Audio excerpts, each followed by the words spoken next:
빌립보서 4장 4절에서 7절까지의 말씀 우리 한 목소리로 봉독합니다. 주 안에서 항상 기뻐하라. 내가 다시 말하노니 기뻐하라. 너희 관용을 모든 사람에게 알게 하라. 주께서 가까우시니라. 아무것도 염려하지 말고 다만 모든 일에 기도와 간구로 너희 구할 것을 감사함으로 하나님께 아뢰라. 그리하면 모든 지각에 뛰어난 하나님의 평강이 그리스도 예수 안에서 너희 마음과 생각을 지키시리라. 아멘. 아멘. 우리 기쁨이라는 단어, 오늘 제목이 기쁨의 원천이 되시는 예수님인데, 제가 기쁨이라는 단어의 사전적 의미를 한번 찾아보았습니다. 찾아보니까 욕구가 충족되었을 때 흐뭇하고 흡족한 마음이나 느낌, 이렇게 정의하고 있었습니다. 생각해 본다면은 우리가에게 좋은 일이 생기면은 우리 당연히 좋아합니다. 기뻐합니다. 반대로 우리에게 안 좋은 일이 생겼을 때 우리는 슬퍼하고 힘들어합니다. 이것이 정말 일반적이고 정상적인 감정의 상태인 것 같습니다.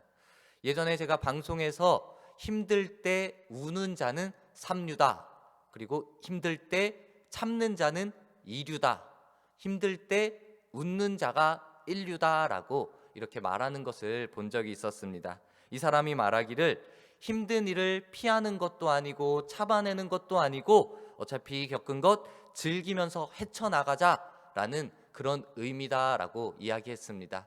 이 말처럼 쉬운 것이 아닙니다. 어려운 일입니다. 그런데 우리에게 이렇게 좋은 일이 생기면은 웃으며 기뻐하지만 안 좋은 일이 생기면 좌절하고 눈물을 흘리는 그런 정상적인 모습 가운데에서 우리가 어떻게 기뻐하고 힘내고 나아가겠습니까? 이 방송인이 말한 것은 감정 조절일 수 있습니다. 어찌 보면 긍정적인 효과일 수 있습니다. 하지만 오늘 우리 이곳에 모인 믿음의 사람들, 하나님의 말씀에 따라서 기쁨을 발견하고 기쁨으로 그 어려움을 이겨나가는 그런 모습을 가졌으면 좋겠습니다. 오늘 말씀에 사도 바울이 우리에게 항상 기쁨을 누릴 수 있는 그 방법을 알려주고 있습니다. 사도 바울이 어두운 감옥 속에 갇혀 있을 때도 슬퍼하지 않고 좌절하지 않고 오히려 기쁨을 누릴 수 있었던 이유는 하나님께서 그와 함께 하심을 느끼고 그가 경험했기 때문에 그는 기쁨을 고백할 수 있었던 것입니다. 오늘 이 시간 우리도 우리 부정적인 상황과 환경을 바꾸어 기쁨으로 이겨나가는 우리의 모습이 있기를 원합니다. 제가 생각해 볼 때 슬픔이 우리에게 언제 찾아오는가? 그것을 생각해 보면 우리 안에 기쁨이 사라질 때 슬픔이 찾아오는 것 같습니다. 전체적으로 그렇진 않지만 우리에게 슬픔이 찾아올 때 더 큰 기쁨이 있다면은 그 조그만 슬픔은 찾아와도 그 안에 자리 잡지는 못하는 것입니다. 있어도 크게 드러나지는 않는 것 같습니다. 우리의 기쁨을 빼앗아가는 큰 장애물이 무엇인지 그것을 제대로 알고 이제 그 장애물을 하나님을 의지함으로 극복하는 우리의 모습이 되었으면 좋겠습니다. 이제 기쁨을 빼앗아가는 장애물, 그것이 무엇인가 분별하는 것도 내 지혜가 아니라 하나님께서 우리에게 허락해 주시는 그러한 지혜입니다. 사도 바울 인생의 경험을 통하여서 기쁨을 빼앗아가는 장애물이 무엇인지 알게 되었습니다. 그리고 나아가 그것을 극복하는 비결, 기쁨을 얻어내는 비결도 알게 되었습니다.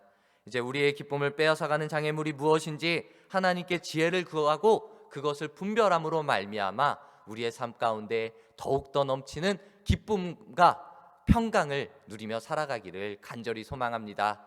이제 우리가 잘 생각해 봅시다. 우리의 기쁨을 빼앗아가는 장애물이 무엇인가? 첫째로 우리의 기쁨을 빼앗아가는 장애물, 환경, 상황이 우리의 기쁨을 빼앗아갈 때가 많습니다. 우리 사람은 우리가 살아가는 환경에 의해서 영향을 많이 받습니다. 우리의 환경에 따라서 내가 흔들리는 것입니다. 좋은 환경을 만나면 기뻐하고 반대로 환경이 안 좋아지면 좌절하고 눈물을 흘릴 때도 있는 것입니다. 바울이 지금 빌립보 교인들에게 편지를 하는 것입니다.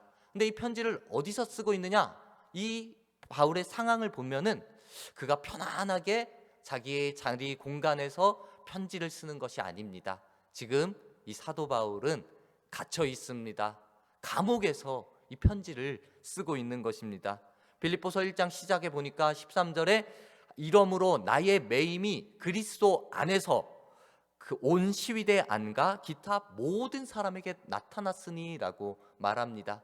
나의 매임, 감옥에 갇혀 있는 것입니다. 이것이 그리스도 안에서 그 모든 사람에게 알려졌다라는 것입니다.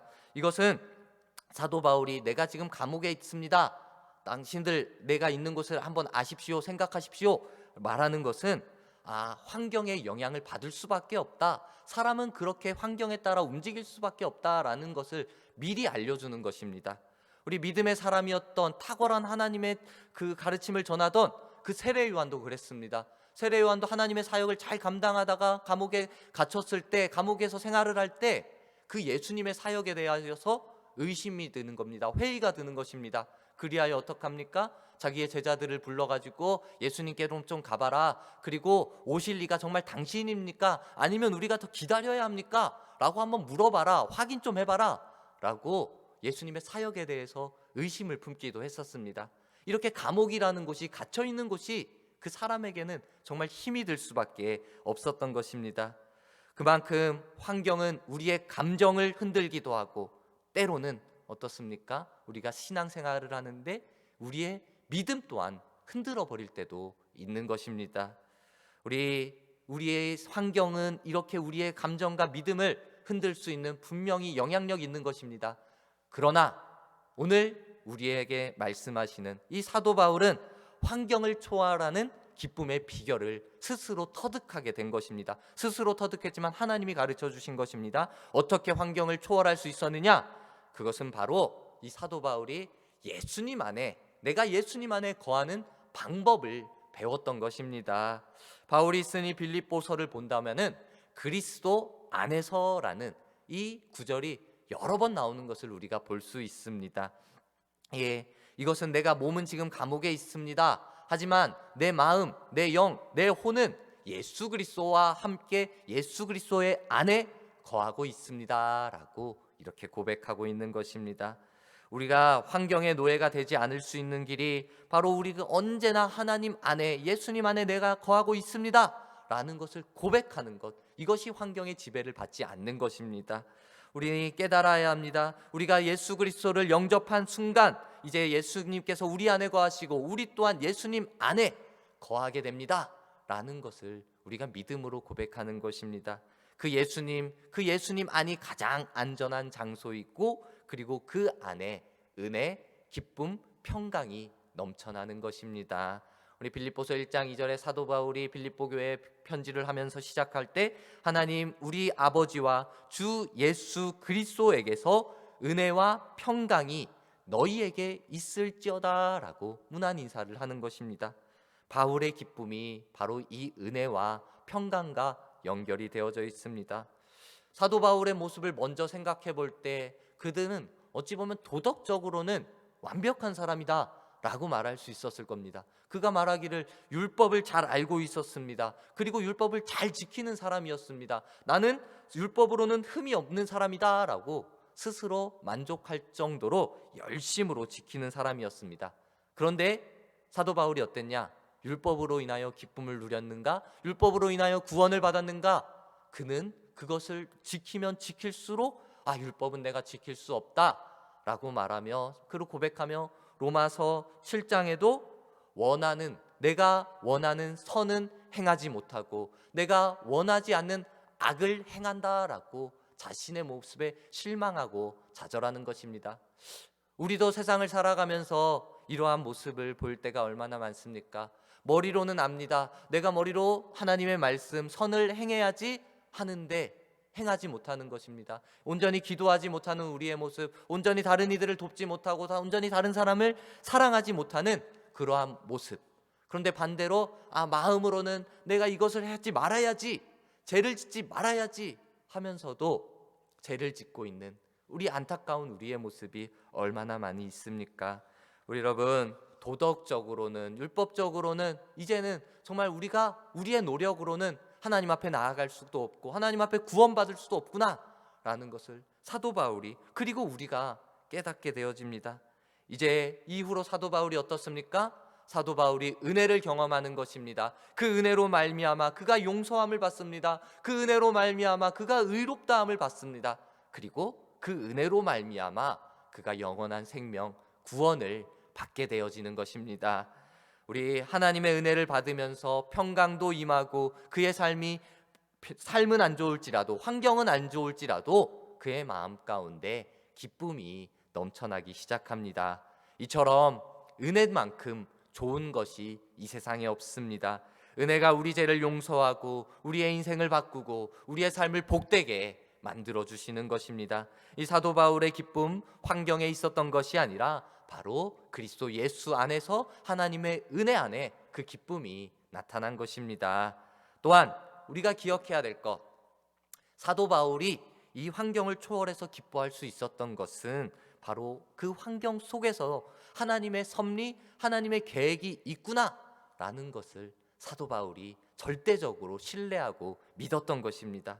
사도 바울 감옥에 들어갔던 사건뿐만 아니라 얼마나 험한 인생을 살았습니까? 죽음의 위기를 몇 번이나 넘겼습니까? 얼마나 큰 공격을 받았습니까? 그런데도 그가 이 모든 것이 하나님의 섭리, 하나님의 계획이 있구나라는 것을 전적으로 믿었던 것입니다. 그렇기에 기뻐할 수 있었던 것입니다. 그 기쁨은 절대적인 하나님 안에서, 그리스도 안에서 계획과 섭리가 있음을 믿기에 나타날 수 있었던 것입니다. 우리들도 이제 사도 바울의 모습을 기억하며 나아갑시다. 본받으며 나아갑시다. 우리를 가로막고 우리를 슬프게 하는 환경, 정말 시도 때도 없이 다가옵니다. 어제 우리를 괴롭혔던 환경들이 있을 수 있습니다. 오늘도 있었을 수도 있습니다. 그리고 당장 내일도 우리를 괴롭히는 환경이 올 수도 있습니다.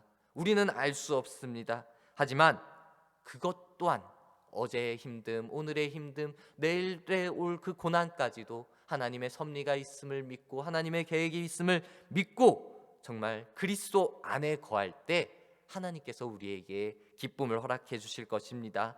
그리스도 안에 있을 때 우리가 하나님의 은혜를 받고 그러한 평강과 기쁨을 충만히 누리며 살아가는 저와 여러분들의 모습이 되길 간절히 소망합니다.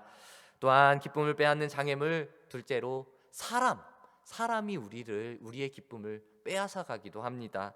사람은 우리에게 기쁨을 주는 존재입니다. 하지만 한편으로는 때때로 우리를 힘들게 하기도 하는 것입니다.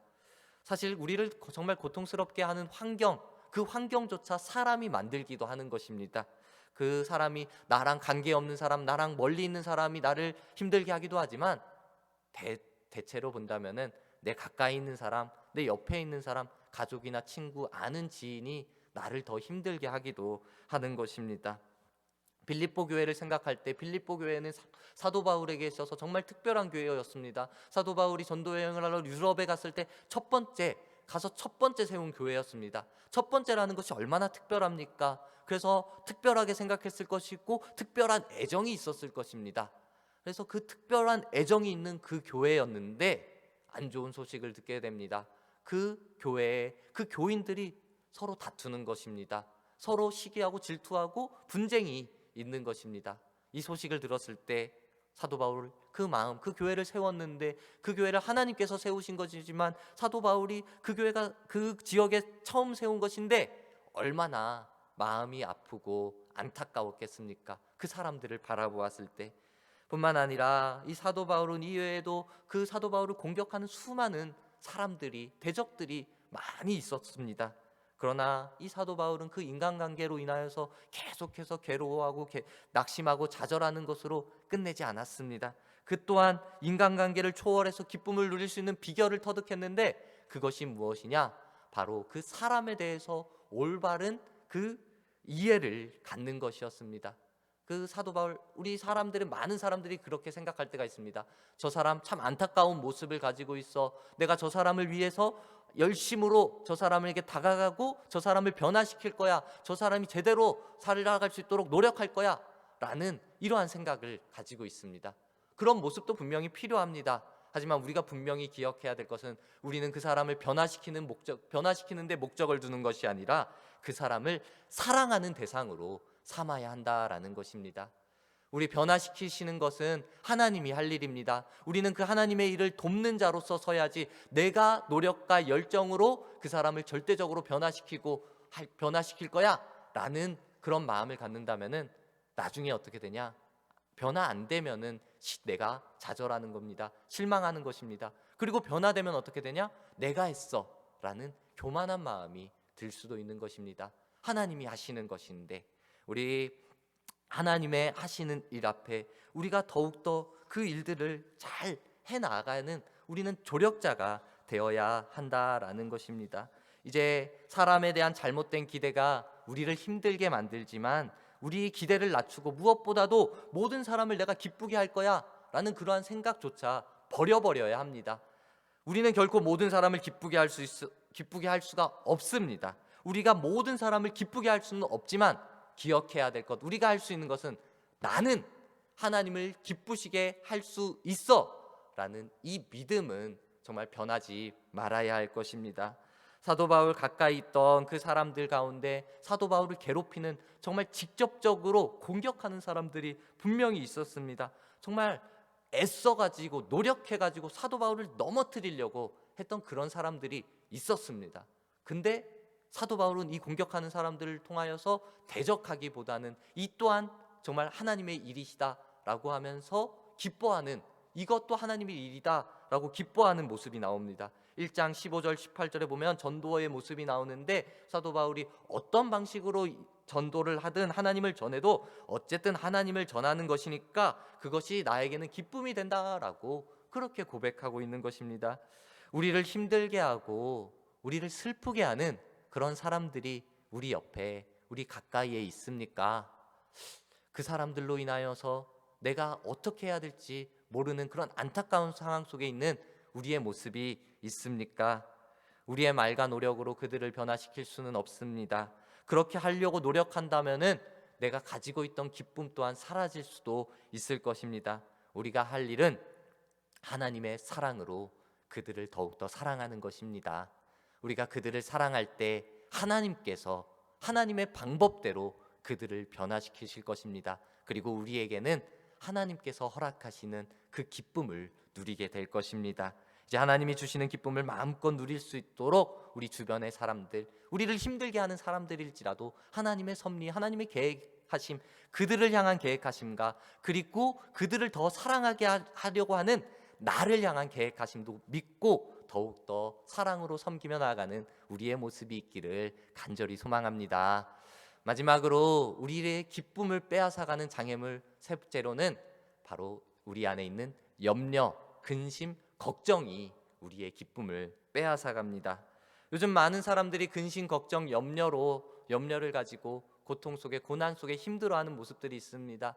지금 세상에서 가장 많이 팔리는 약 중에 하나가 바로 신경안정제라고 합니다. 신경안정제는 말 그대로 몸이 안 좋아서 먹는 것이 아니라 어찌 보면은 마음, 정신적인 상태가 조금 안 좋아서 그 약을 복용하는 것입니다. 몸의 문제보다는 마음의 문제다라고 판단할 수 있을 것입니다.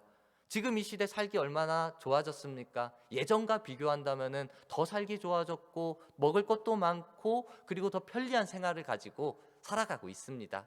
그런데 돌이켜본다면은 예전보다 더 많은 염려와 근심과 걱정거리를 안고 살아가는 것 같습니다. 남녀노소 상관없이, 빈부격차 상관없이 그 근심, 염려, 걱정이 더 커지고 그렇게 살아가는 것 같습니다. 한 정신과 의사가 그 걱정에 대해서, 사람들이 하는 걱정에 대해서 연구를 했는데 그 연구 결과가 참으로 신기합니다. 그 의사가 했을 때 걱정의 40%는 뭐냐? 일어나지도 않은 일에 대해서 걱정을 한다라는 것입니다. 그리고 또 30%는 이미 지나간 일들에 대해서 걱정을 한다라는 것입니다. 그리고 12%는 내가 걱정하지 않아도 될 일을 걱정하고 있다라고 합니다. 그리고 10%는 불확실한 일들에 대한 걱정, 그리고 8%는 해야만 하는 나에게 생긴 진짜 문제에 대한 걱정. 그러니까 정확하게 이 연구 결과를 말한다면 정확하게 8%만이 우리가 해야 할 걱정이다라는 그러한 말입니다. 이 연구 결과가 의미가 뭐냐? 우리는 너무나 큰 걱정을 가지고 이 세상을 살아가고 있다라는 것입니다. 지금 우리 오늘 말씀에 나오는 빌립보 교회 교인들도 정말 염려가 많다라는 사실을 사도 바울이 알게 되어진 것입니다. 그 염려 때문에 그들이 기뻐하지 못하고 있다라는 것을 알고 그들에게 이것을 극복하는 비결, 염려, 근심, 걱정들을 극복하는 비결을 그들에게 알려주고 있는 것입니다. 그 비결이 무엇이냐? 오늘 본문의 6절과 7절의 말씀입니다. 아무것도 염려하지 말고 오직 모든 일에 기도와 간구로 너희 구할 것을 감사함으로 하나님께 아뢰라. 그리하면 모든 지각에 뛰어난 하나님의 평강이 그리스도 예수 안에서 너희의 마음과 생각을 지키시리라 라고 말씀해 주고 있습니다. 우리 염려와 걱정은 우리가 자주 하는 것입니다. 이것은 할 수도 있습니다. 어찌 보면 꼭 해야 하는 것도 분명히 있습니다. 연구 결과가 정확하다고 할 수 없지만 말한다면 크게 포함해서 말한다면 18% 정도까지는 우리가 염려하고 걱정할 수 있는 문제들입니다. 하지만 우리가 기억해야 될 것은 이것입니다. 이 염려와 걱정을 내 혼자만 내가 머릿속으로만 해결하려고 노력하는 것이 아니라 오늘 말씀처럼 하나님 앞에 아뢰라. 그것도 어떻게 아뢰라? 감사함으로 아뢰라. 염려와 근심을 모두 하나님 앞에 감사함으로 해결될 것을 구하면서 기도하라 라는 것입니다. 베드로전서 5장 7절에도 염려를 다 주께 맡겨라. 그가 너희를 돌보심이라 라고 말씀하고 계십니다. 기도하고 감사하면은 우리 안에 염려와 근심과 걱정은 사라지고 돌보시는 하나님의 평강이 우리에게 나타난다는 말씀입니다. 이제 우리 과거에 잡혀서 슬퍼할 것이 아니라 이제 행하실 하나님을 믿고 그 하나님 앞에 기도하고 새로운 것을 기대하며 하나님의 승리를 믿으며 나아가는 우리 믿음의 성도님들이 되기를 간절히 기도합니다. 이제 우리 기쁨의 원천이 되어주시는 예수님을 가까이 하며 나아갑시다. 사도 바울은 기쁨이 오는 것이 환경이나 사람이나 그러한 근심이나 염려에 있는 것이 아니다 라는 것을 분명히 깨닫게 되어졌습니다. 그리고 선포하고 전달하는 것입니다. 기쁨의 열쇠는 바로 우리 예수 그리스도 안에서 나타난다 라는 이 확실한 사실을 알게 되고 선포하는 것입니다. 그리스도 안에서 이제 그리스도로 충만해지는 것입니다. 예수님이 기쁨의 근원이 되어 주십니다. 예수님이 주시는 기쁨은 세상이 주는 기쁨과는 완전히 차원이 다른 것입니다. 성령 안에서 누리는 기쁨은 십자가 넘어 그 부활의 영광을 바라보며 누리는 기쁨입니다. 이 기쁨은 우리가 고난이 있습니다. 그 고난에서 우리가 살짝 피해가지고 내가 이 고난 이번에는 당하지 않았다, 당할 수 있었는데 당하지 않았다, 피했다 라고 해서 얻어지는 기쁨이 아니라 그 고난을 통과하는 것, 예수 그리스도와 함께 그 고난을 통과함으로 말미암아서 그 통과한 것으로 인하여서 예수 그리스도께서 우리에게 허락해 주신 그 놀라운 기쁨이 되어지는 것입니다. 이제 우리도 이 사도 바울이 체험했던, 터득했던 그런 놀라운 은혜와 기쁨을 마음껏 누리기를 원합니다. 우리에게 오는 근심, 걱정, 염려, 때로는 심하게 오면 우울, 이러한 것들은 절대로 죄가 아닙니다. 이것은 현상에 따라 일어나는 것입니다. 그 사람의 기질일 수도 있습니다. 정말 힘들어서 그러한 것이 오는 것입니다. 마음의 습관일 수도 있고 몸이 약해져서 올 수도 있습니다. 어찌 보면 영적인 침체일 수도 있습니다. 우리는 중요하게 생각할 것은 이것으로 인하여서 저 사람이 무엇 때문에 그래 라고 이 사람을 정죄하고 이 사람을 돕기 위해서 우리가 어떠한 노력을 하기보다 우리 하나님이 원하시는 것을 생각하자는 것입니다. 하나님은 우리가 이 영적인 침체 속에서 우울과 근심과 걱정과 염려 속에 빠져 있는 것이 아니라 그곳에서 이제 나오기를 원한다라는 것입니다. 하나님이 원하시는 것, 영적인 침체에서 빠져나와 기쁨을 누리길 원한다라는 것입니다. 저와 여러분들이 정말 슬픈 감옥에서 기쁨을 누린 이 사도 바울의 믿음을 고백하며 나아갑시다. 그리고 사도 바울이 누린 그 기쁨의 근원 되시는 예수 그리스도의 기쁨을 우리가 누리며 살아가기를 간절히 축복합니다.